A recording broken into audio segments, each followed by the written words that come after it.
Hey there folks, welcome to Spectrum Pulse. We talk about music, movies, art, and culture. And today, finally, we're going to be talking about the newest album from Beach House, titled Depression Cherry. You know, I've got a complicated relationship with Beach House. Hell, it's the same sort of complicated relationship I have with most dream pop that indulges in these airy, hazy production, half-heard lyrics, and focuses much more on the vibe and feel than driving groove or melody. It's not that I dislike this sound. Hell, I'd argue that Beach House hasn't made a bad album, and Teen Dream and Bloom would easily be in the running for the best of their respective years in terms of albums. They are that great. But for me, it's music for a very specific time and place. A big part of Beach House's appeal is the relaxed, slow burn. And to be very honest with you all, there aren't many moments where I can appreciate that mood as much as I'd want to because of my current schedule. Yeah, it sucks, I know. But I reckon it runs a little bit deeper than that. I revisited all of Beach House's albums prior to doing this review, and while there was a progression that enhanced the band's melodic sensibilities, I've never really been all that enamored with their songwriting beyond it. And even as they cleared away some of the reverb and grit with album after album and expanded their instrumentation and mix to build more momentum, I started wondering where the band's progression would eventually end up. Because let's face it,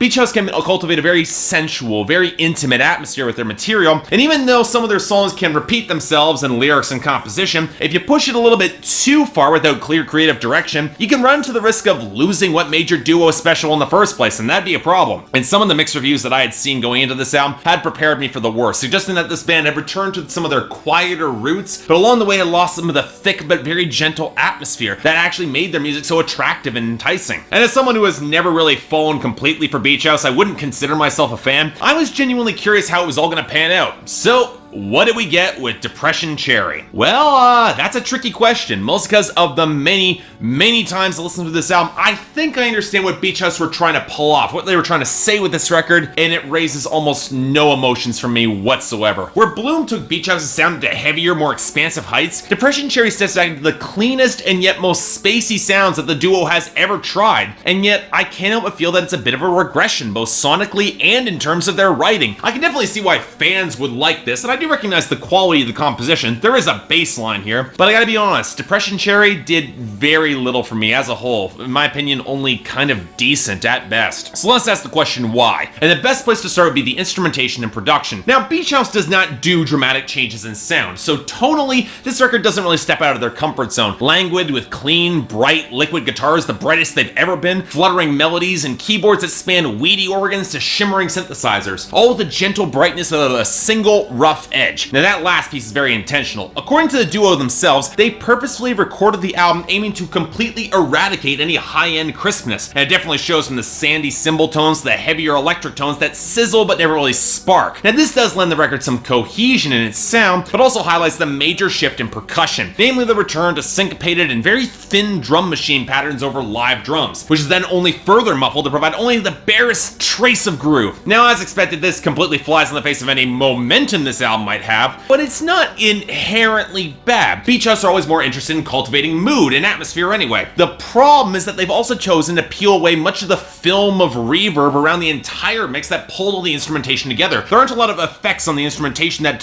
blend these sounds, which significantly weakens the atmosphere and highlights sounds that could have probably used some of that blurring effect. The choppy fragments on Sparks, the chintzy stabs at a futuristic sound on Space Song, the filmy synths on Wildflower, especially that drone lurking in the back of Bluebird. These are pieces that could have worked with the edges blended a little bit better, analogous to the organs on PPP or the gorgeous multi-track swell of Days of Candy or 1037. And on that note, there's a pretty significant change in the vocals as well. Victoria Legrand brings again a lived-in presence to her willowy tones, but her choice to opt for more of her higher register strikes me as a questionable choice. She still sounds good, and when they bring in a richer choral backdrop, it sounds even better, but when meshed in with some of the subject matter of these tracks, it just kind of rubs me the wrong way a little bit, almost with a tone that she knows the outcome before it will actually happen, which can kind of ring as a little bit condescending at points, at least for me. But of course, that's tied into lyrics and themes, which if you've seen any of the Beach House's interviews, they're famously impenetrable about explaining well. The band has shunned terms like abstract or oblique to describe their writing, and I'd actually agree with this album. Instead, they opt for a sort of direct universality, avoiding greater details in order to use simple language that can transcend any number of situations. And with the admission right out of the gate appreciate that this sort of songwriting doesn't exactly resonate with me, plays too broad for my taste, and at worst can scream of pretentiousness. There's a thematic consistency across this album, which for once is aptly summed up in the title. A moment of sweetness, a flavor, but a small moment, and one that ultimately can feel kind of token in the face of an unknown, uncarrier world. Cherry Depression, Depression Cherry. This is a record about little moments of beauty, sparks of feeling, and inspiration to be cherished, bluebirds to be marveled at, sweet candy to enjoy, wide-eyed innocence on a girl's face, a house made of dawn representing a structure of light and hope, which in reality is only an illusion. All these bright moments will fade and thus should be savored while they're here, but the inevitability of their absence is palpable on this album, and oh boy do Beach House know it, and they want the audience to know that they know it too. And that's where I find the emotional resonance of this album really rings hollow for me. If this was an album simply remarking on little pleasures or capturing the melancholy only brightened by a few candles we struggle to keep lit, I could probably appreciate more of these songs, but the mood is less melancholic and more of a knowing certainty that the coming darkness is there. Take PPP for instance, a song about the coming permanence of marriage, and yet the character Legrand is playing is more content to just trace that infinity symbol on the ice until she just cuts through. Or take Beyond Love, where she would rather ignore romantic notions of the guy who avoids heartbreak and the maturity that comes with it, and instead pauses his love as a net that will ensnare his future lover. And yeah, there's a maturity that I can respect, but the knowledge of that inevitability leads to inactivity and stasis on the part of Beach House. After all, if it's all gonna go away, why really savor and appreciate it with any sort of urgency when the loss will ring all the harder for it? It strikes me as a very safe bet, and that does bug me a bit. Or put another way, you know that saying, better to have loved and lost than to never have loved at all? Beach House might appreciate that love, but from a distance, but they won't engage in it themselves, not without the specter of it all going cataclysmically wrong. And bizarrely, not using that specter of everything going wrong to add urgency or drama to these songs. I really don't get sucked into the stories they're telling because they feel like such passive observers, and that does bug me. In other words, I can't help but feel really distant from this album, but to some extent I think Beach House feels it too. I keep getting a consistent tone, which Beach House has refined exceedingly well, and I get the assertions that the repetition can lead to them transcendent moments, but I really don't like the taste of their transcendence on this album, which isn't as atmospheric to ignore the lyrics that are really a fair bit darker than the duo plays them. They don't really bring that drama and mood. I'm not going to deny that the formula still mostly works here. As I said, they have a baseline, which is why this is getting a light 6 out of 10 for me, but if you're not a Beach House fan, I find this hard to recommend. Otherwise,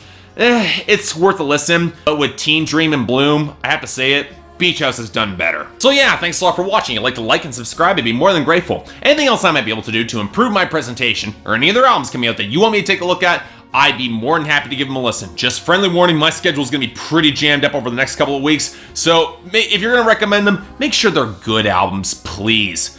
But until then, I'm Mark, you're watching Spectrum Pulse, and I'll see you next time.